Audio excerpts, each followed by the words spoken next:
ቻናላችንን ላይክ፣ ሼር፣ ኮሜንት ያርጋችሁ ከሐሙድ ቲዩብ ጋር ቤተሰብ ይሁኑ። በአየር ጤና አደባባይ የሚገኘው ሞን ሪል ስቴት በካሬ 77900 ብር ብቻ የሚጀምር ታላቅ የቤት ሽያጭን አቀረበልዎት። እስከ 30% እውነተኛ ቅናሽና የ50% ከወለድ ነፃ የባንክ ብድርንም አመቻችቷል። በተጨማሪም በ4% ወይንም በ8% ቅድሚያ ክፍያ ብቻ ውል መዋዋል የሚችሉ ሲሆን ባለ 1 መኝታ በ250 ሺህ፣ ባለ 2 መኝታ በ375 ሺህ እንዲሁም ባለ 3 መኝታ በ434 ሺህ ብር ቅድመ ክፍያ የቀረቡ ሰፋፊ ቤቶችን ሞን ሪል ስቴት ይዞልዎት ቀርበዋል። ለቢዝነሱ ደግሞ ከ23 እስከ 200 ካሬ የሚደርሱ ያለቁና በግንባታ ላይ ያሉ ሱቆችን ያገኛሉ። መንደራችን 3000 ካሬ አረንጓዴ ስፍራ፣ ለእያንዳንዱ ህንጻ 4 ሊፍቶችና የከርሰ ምድር ውሃ የተሟላለት ነው። አሁኑኑ ደውሉ፣ የቤት ባለቤት ይሁኑ። ሞን ሪል ስቴት። ነብዩ አለይሂ ሰላቱ ወሰላም ከመካ ተሰደው መዲና እንደገቡ አይሁዶች ይህንን ቀን ሲጾሙ ተመለከቷቸው። የመጾማቸውን ምክንያት ሲጠይቋቸው ይህ ቀንማ መልካም ቀን ነው አሏቸው።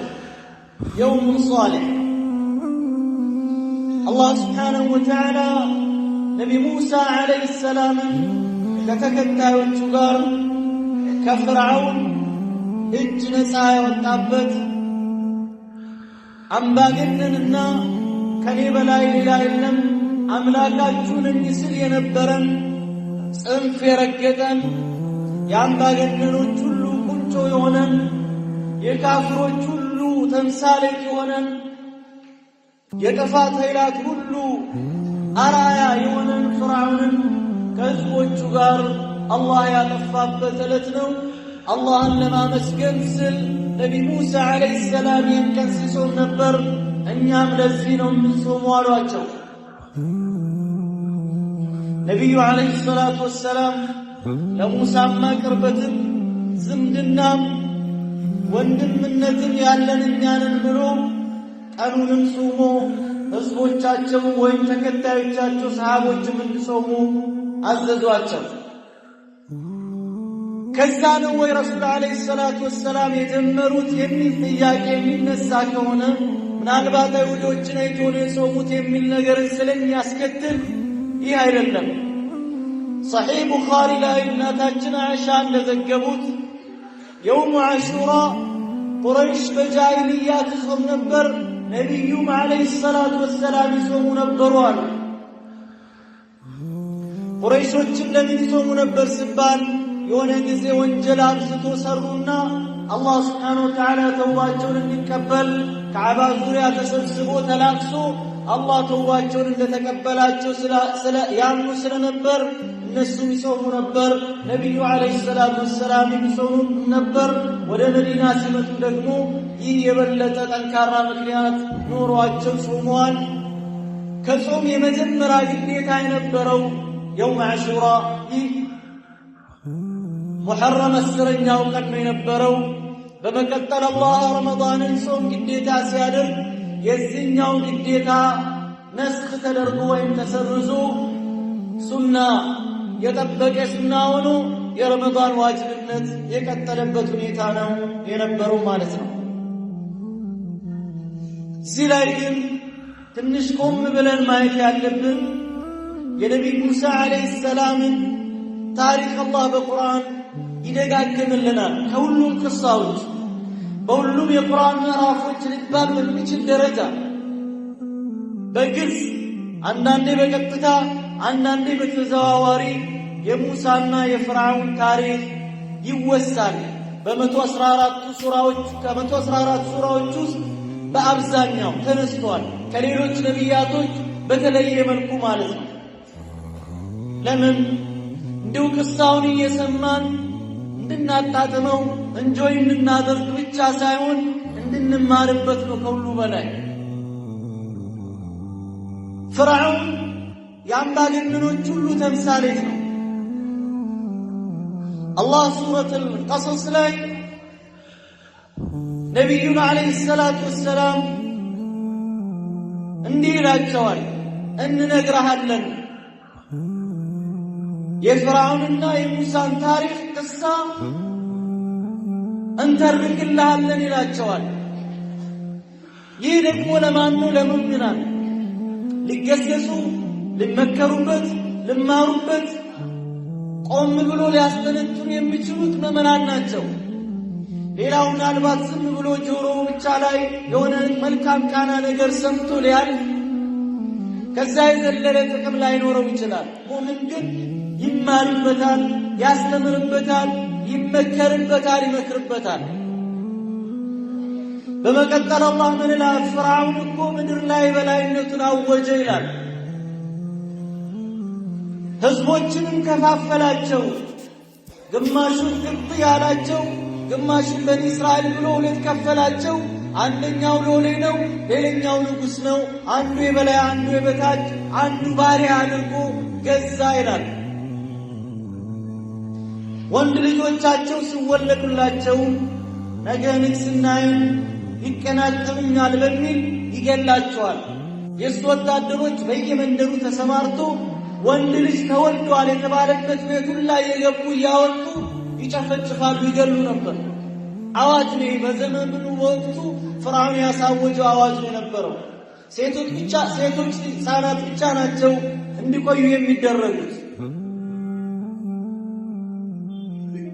ነቢ ሙሳ ዓለይሂ ሰላም የአላህ ቀደር ሆነና በዚህ የአዋጅ በታወጀበት ዘመን ላይ ነው የተወለዱት። እናታቸው በጣም ተጨነቁ። ወንድ ልጅ ሲወለድላቸው የነቢ ሙሳ እናት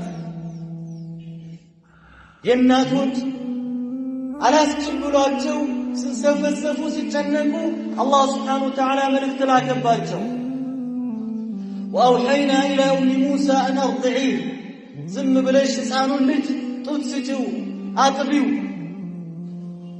እንደው እነዚህ የእሱ ወታደሮች መጥቶ ይነጥቁኛል ብለሽ የፈራሽ ጊዜ ደግሞ በሳጥን ውስጥ አድርጊና ዘግተሽበት እዚህ ውሃ ላይ ልቀቂው። በአላህ ስብሓነሁ ወተዓላ ትእዛዝ መሰረት ነቢ ሙሳን በሰንዱቅ ውስጥ አስቀምጦና ነቢ ሙሳ እናት ባህር ላይ ለቀቁት። ግራ ቀኝ ሲያማታ ወስዶ ወጀቡ የፍርዓውን ቤተ መንግሥቱ አቅራቢያ ባለው ዳርቻ ላይ ሄዶ ይጥሏል ማዕበሉ። በዚህ ሰዓት የእሱ ወታደሮች በዙሪያው የነበሩ ሰንዱቁን ከፍታሉ፣ ሕፃን ልጅ ያገኛሉ፣ ደነገጡ። ይዞት ወደ ፍርዓውን ቤት መጡ። ወደ ፍርዓውን ቤት ይዞ የመጡ ጊዜ የፍርዓውን ባልተቤት ይህንን ሕፃን ይመለከታሉ። ሲያዩት ፍርዓውን ምንም ልጅ የለውም። አላህ ስብሓነሁ ወተዓላ አንዳንድ ሙጅሪምን ዘሩን ይቆርጥበታል፣ እንዳይወልድ ዘሩ እንዳይቀጥል ክፋቱ እንዳይዘልቅ አላህ ስለሚፈልግ አልወለደም። የፍርዓውን ሚስት ምንድነው ያለችው? እባክህን ይህንን ልጅ አትግደለው፣ ዐሳ አን የንፈዐና አው ነተኺዘሁ ወለዳ፣ ይጠቅመን ይሆናል የጉዲፈቻ ልጅ አድርገን እናሳድገው አለች። እሷም በቀልቧ ውስጥ ፍርዓውን የማያውቅ ሌላ አንድ ጉዳይ ስላለ ነው ገና ወደፊት የሚገለጥ ማለት ነው። ካልሽማ እሺ ይሁንልሽ ብሎ ተወው። እዛ ቤት ውስጥ አደገ። እዚህ ጋር አንድ ሌላ ፖይንት አለ። አላህ ስብሓነሁ ወተዓላ ከየትም እናት ጡት እንዳይጠባ ወሐረምና ዐለይሂ መራዲዐ ይላል።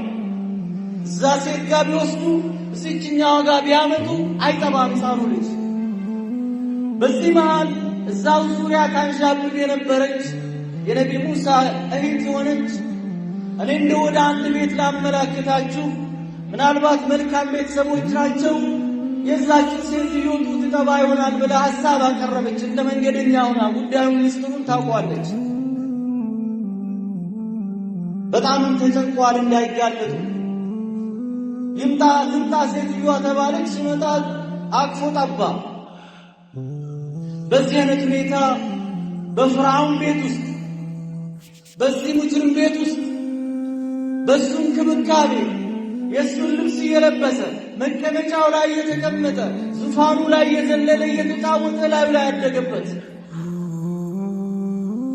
ጉርምስና ዕድሜው ጋር በሚደርስበት ሰዓት ላይ አላህ ስብሓነሁ ወተዓላ እውቀትን ሰጠ። ወለማ በለገ አሹደሁ ወስተዋ አተይናሁ ሑክመን ወዕልመን ይላል።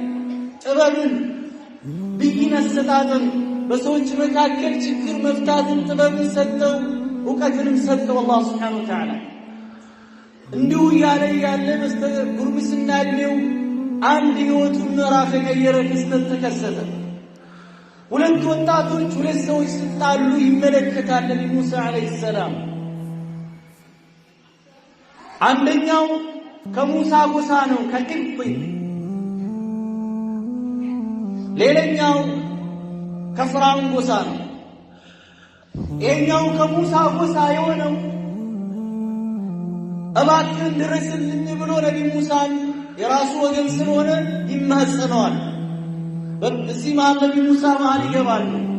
አንዳንድ ተፈጥሯዊ መስብ የሆነ ነገር እዚህ ጋር እንዳለም ትምህርት እንወስዳለን። ሰው ለወንድሙ ወገኑ ለሆነው ቅድሚያ መስጠቱ፣ መከላከሉ፣ ጎኑ መቆሙ ጠቢዒ ነው ማለት ነው። ናቹራል የሆነ ነገር ነው። በዚህ መሃል ነቢ ሙሳ ሄዶ ከፍራውን ጎሳ የሆነው ሰውዬ በቡጢ መታውና ይገለዋል። የሙሳ ቡጢ በምን ያክል ከባድ እንደሆነ አላህ ብቻ ያውቀው። ፈወከዘሁ ሙሳ ፈቀض ዐለይህ። ይህ ኸበር ወደ ቤተ መንግሥት ይደርሳል። ሙሳ ከዚህ አይነት እንዲሆኖ ተባለ። ሙሳን ፈልጉት አምጡት ይባላል። ሙሳ ጉዳዩን አልሰጠውም። ሜዳ ላይ ጀውላ ሲያደርግ ሲዝናና አንድ መንገደኛ ይመጣና እባክህን ቤተ መንግሥት አካባቢ የተወራ ያለ ወሬ ከባድ ነገር ነው፣ ዞር ብትል ይሻላል፣ ሊገሉ ሊያጠፉ እያሴሩ ነው፣ እየፈለጉ ነው ይለዋል። ነቢ ሙሳ በድርጊቱም ብዙ አልተደሰተም። ባጠፋው ጥፋትም አላህን ተማጽነዋል። ያን ሰው በመግደሉ ማለት ነው። ጌታዬ ሆይ ነፍሴን በድያለሁኝ፣ ጥፋት ፈጽሜያለሁኝ፣ ማውጣት ያልነበረብኝን ነፍስን አውጥቻለሁ ብሎ አላህን ተማጽነዋል። አላህን ምህረቱን ሰጥቶታል። ፈገፈረ ለሁ። ይህንን ኸበር ስሰማ አላህን ለመነ። ቃለ ረቢ ነጅኒ ሚነል ቀውሚ ዛሊሚን፣ አምላኬ ሆይ ከዛሊሞች እጅ ነጃ አውጣኝ ብሎ አላህ ሱብሓነሁ ወተዓላን ተማጸነ። አላህ እሱን የተማጸነን ሰው ሜዳ ላይ ጥሎን አቅጣጫ አመላከተው። ወለማ ተወጀሀ ትልቃአ መድየን ወደሚባል አካባቢ ጉዞውን አደረገና ጌታዬ ሆይ ወደ መልካም አቅጣጫ ምራኝ፣ ጌታዬ ይመራኛል የሚልንም ተስፋ አሳደረ። ጉዞውን ጀመረ። መንገድ ላይ አንድ ክስተት ተከሰተ። ሰዎች የሆነ ብርካ ወይም ደግሞ ቢሪ ላይ ውሃ ለከብቶቻቸው ለፍየሎቻቸውና ለበጎቻቸው ለመቅዳት ተሰልፈዋል። የሆኑ ሴቶች ደግሞ እዛ ጥግ ይዞ ተራቸውን ይጠብቃሉ። ቃለ ማ ኸጥቡኩማ፣ ምነው እንደ ሌሎቹ ሰዎች ሂዳችሁ ለምንድነው እናንተም ፍየሎቻችሁን ውሃ ማታጠጡት ብሎ ነቢ ሙሳ እነዚህ ልጃገረዶችን ይጠይቋቸዋል። ያው እነዛ ጉልበት ያላቸው ሰዎች ቀጥቶ እስኪሄዱ ድረስ እየጠበቅን ነው፣ እኛ አባታችን ደካማ አቅመ ደካማ ስለሆነ ሽማግሌ ስለሆነ ሴት ልጆች ናቸው ያሉት፣ የእሱ ኻዲሞች ነን አሉት። ነቢ ሙሳ ሄዱና በአንዲት ጣታቸው ያንን በስንት ጉልበት ሰዎችን ሊቀዱትን አንስቶ ውሃ ቀርቶላቸው እዛው ዛፍ ጥላ ስር ሄዶ ተጋደሙ፣ አረፉ ማለት ነው። ሴቶቹ በጣም ተደነቁ። በስተጉርምስና ዕድሜው ኮረዳን ያየ ወጣት ምን አይነት ስሜት፣ ምን አይነት ምልከታ፣ ምን አይነት ሪያክሽን ሊኖረው እንደሚችል ይታወቃል። በዚህ ሰው አገልግሎት፣ ጉልበት፣ ስነ ምግባር እየተገረሙ ወደ አባታቸው ሄዶ ይህንን ቅሳ ነገሯቸው። እንዲህ የሆነ ሰው ነው፣ ሂዱና አምጡት አላቸው አባታቸው። ሄዱና አባታችን ይጠራሃል፣ ላደረግክልን ውለታ ምስጋና ሊመልስልህ ሊያመሰግንህ። ነቢ ሙሳ ዓለይሂ ሰላም ሴቶችን ቀድሞ እየሄዱ ከኋላም መሬትም ይላሉ አንዳንድ ሙፈስሮች። ቀድሟቸው መንገድ እየነገሩት ቀድሟቸው ሄዱ። አንዳንድ ሪዋያ ላይ የሄዱበት ቤት የመድየን ነቢይ የነበሩት ነቢዩላህ ሹዐይብ የሚልም አለ። ከዛ ያንን ታሪካቸውን ተረኩላቸው ምን እንደተከሰተ። ከዛ በኋላ አብሽር ድነሃል፣ አሁን አንተ ሁለት ምርጫ አለ፣ ላደረክልኝ ውለታ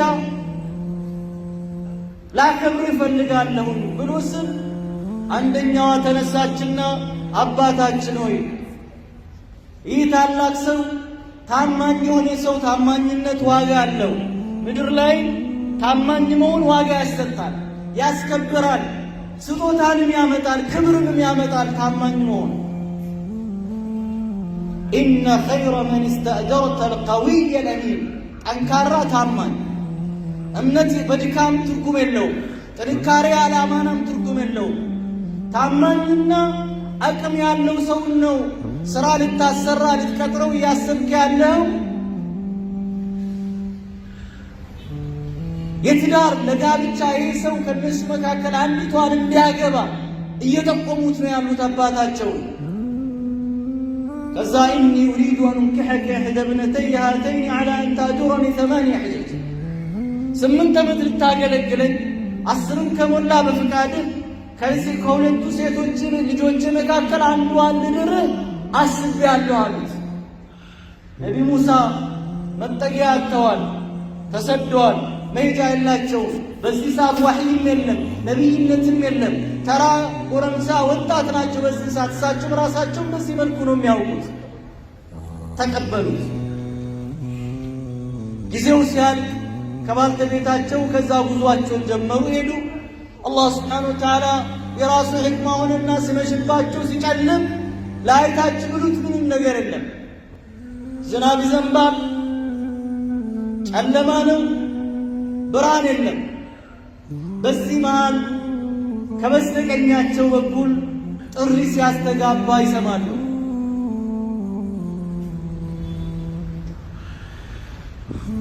በጥሪው አቅጣጫ ሲዞሩ የሆነ የብርሃን ጭላንጭልን ተመለከቱ።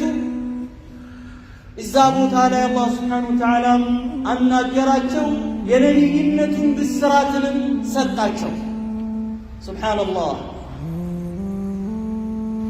ፈአኽለዕና ዐለይከ ኢነከ ቢልዋዲ አልሙቀደስ ጡዋ ወአና እኽተርቱከ ፈስተሚዕ ሊማ ዩሓ። እዚህ ቦታ የተቀደሰ ሸለቆ ውስጥ ነው ያለኸው፣ ጫማህንም አውልቅ፣ የምትባልንም ነገርን ጆሮን ስጥና አድምጥ አላቸው አላህ ስብሓነሁ ወተዓላ። ዋሕዩ ምንድነው? አወሉ ከሊመት ተውሒድ ኢነኒ አነ አላሁ ላ ኢላሃ ኢላ አነ ፈዕቡድኒ ወአቂም ሰላተ ሊዚክሪ። ብቸኛ አምላክ ነኝ፣ እኔን አንድ አድርገህ አምልከኝ፣ ለእኔ ስትልም ሰላትን ስገድ፣ ቀጥ አድርገህ አቁም አላቸው አላህ ስብሓነሁ ወተዓላ። ቅያማም መጻኢ ናት፣ ቅሮት የላትም፣ ተዘጋጅላት። ቀጥሎ ጉዞአቸውን ቀጠሉ። ቀጥሎ የመጣው ነገር ነው ከባዱ ነገር። ቀጥሎ የመጣው መመሪያ ምንድን ነው? ኢዝሀብ ኢላ ፍርዐውነ። አላሁ አክበር። ሂድ ወደ ፍርዐውን፣ ኢነሁ ጠጋ። ድንበርን አልፏል፣ ጠሟል፣ አጥምሟል። አነ ረቡኩሙል አዕላ እያለ ነው በምድር ላይ። ሂድ ወደ ፍርዐውን። ነቢ ሙሳ ደነገጡ። ስለነገጡ የመልእክታቸው ማረጋገጫ ታምራቶችን ሰጣቸው። በወቅቱ 2 ታምራቶችን፣ አንዱ ካዘራቸውን ወደ እባብ መቀየር፣ አንዱ የገዛ እጃቸውን ብብታቸው ስር ከቶ እንዲህ ሲያወጡ ፓውዛ ሆኖ መብራት መቻል። ሌላም እንሰጣለን አሉ አላህ ሱብሓነሁ ወተዓላ፣ ኑሪየከ ሚን አያቲና አልኩብራ። 9 እኮ ታምራቶችን አላህ ነቢዩ ሙሳን ዓለይሂ ሰላም የሰጣቸው። ወለቀድ አተይና ሙሳ 9 አያትን በይናትን ፈስአል በኒ እስራኤል። 9 በኒ እስራኤል ምን ያክል ክፉ፣ ምን ያክል አረመነ፣ ምን ያክል ጨካኞች፣ ምን ያክል ካህዲ እንደሆኑ በቁርአን ሲዘረዘር ይህንን እንኳን እያዩ በእምነታቸው መዝለቅ አለመቻላቸው የአላህን ትእዛዝን ተቀብሎ ተግባራዊ አለማድረጋቸውን ነው አላህ የሚነግረን። ነቢ ሙሳ ዓለይሂ ሰላም እንዲህ አላሉ። አንድ ጥያቄ ብቻ ነው አላህን የጠየቁት። 2 ጥያቄ። አንዱ ረቢ ሽራህ ሊ ሰድሪ፣ አንደበትን ፍታልኝ፣ ይህ ኮልታፋ ምላስን አቀላጥፎ መናገርን ስጠው። ይህ ምላሱን የቻለ ታሪክ አለው። እንዴት ነው ምላሳቸው እንዴት ተኮላተፈ የሚለው። ሁለተኛ አንድ አጋር ከኔ ጋር ይህንን ታላቅ ኃላፊነትን የሚሸከም አንድ ከወንድምን ከኔ ጋር መልእክተኛ አድርግ። اشدد به أزري وأشركه في أمري كي نسبحك كثيرا ونذكرك كثيرا إنك كنت بنا بصيرا. سولج بتشاون للكامان حتى نبي كاملون ወንድሜን ከኔ ጋር አድርግ ይህንን ኃላፊነት ከኔ ጋር እንዲጋራኝ አብረን ሆነን እንድንዘክር እንድናወሳ እንድንሰግድልህ ይህንን መልእክትንም እንድናደርስ አላህ ስብሓነሁ ወተዓላ ሰነሹዱ ዐضደከ ቢአኺከ ጡንቻህን በወንድምህ እናጠነክርልሃለን አለ አላህ ስብሓነሁ ወተዓላ። መልሱን ወዲያውኑ የሰጠው አላህ ወነጅዐል ለኩማ ሱልጣናን ስልጣንንም ኃይልንም ክብርንም ለሁለታችሁ እናደርግላችኋለን። የዛሬን የፍርዓውን አምባገነንነት ገጥረሳ እብሪትን ትዕቢትን ትመልከቱ። ምድር የምትመሯት የምትገዟት ለአላህ ስብሓነሁ ወተዓላ ባሮችን የምታስገዙት እናንተ ናችሁ ሂዱ አላቸው። ፍርዓውን አነ ረቡኩሙል አዕላ የበላይ ጌታችሁ ነኝ ብሏል። እነዚህ ወንዞች ሁሉ ከኔ ስለሚፈሱት ብሎ ደሊልም አቀርበዋል። እንደ ውስጥ ወደ የሙሳን አምላክ እንመልከት ወደ ሰማይ መሰላል ስራልኝ ብሏል ለሃሩን። ይህ ሁሉ ከዚህ ሁሉ ትዕቢቱ ጋር ግን አላህ ለሙሳና ለሃሩን ምንድን ነው ያለው? ሂዱና በአምባገነናዊ ንግግሩ ልክ ተናገሩት፣ ተቆጡት፣ ተሳደቡት፣ ልክ ልኩን ንገሩት አይደለም ያለው። ፈቁላ ለሁ ቀውለን ለይነን ለዐለሁ የተዘከሩ አው የኽሻ። ለስላሳ ንግግር፣ የፍቅር ንግግር፣ የሰላም ንግግር፣ ቀልብን የሚገዛ ቁጣ፣ ጭካኔ፣ እብሪት፣ ትዕቢት አይደለም። ቀውለን ለይን ደርስ ነው። እዚህ ውስጥም ይህ እያንዳንዱ የራሱ የሆነ ደርስ የሚወጣው ነው። ይህ አሁን አሳጥረን እያወራን ያለ ነው። ቀውለን ለይነን አላህ እስካሁን ድረስ ምን ያክል ለፍርዓውን እድል እየሰጠ እንደሆነ ነው የሚነግረው። ይመለስ ይሆናል፣ ይገሰጽ ይሆናል። ምከሩት፣ ገስጹት፣ በለዛባ ንግግር ዳዕዋ አድርጉለት። አንድ ጊዜ እኮ ሱብሓነላህ ዳዒ የሆነ ምስኪን ሰው ላይ ስንጮህ ፍርዓንን እንረሳለን። ለግን የሆነ ወንጀል በሰራ ሰው ላይ በጭካኔ ስንወርድበት የሙሳን ለፍርዓውን በሬ የተባለን እንረሳለን። فقولا له قولا لينا لعله يتذكر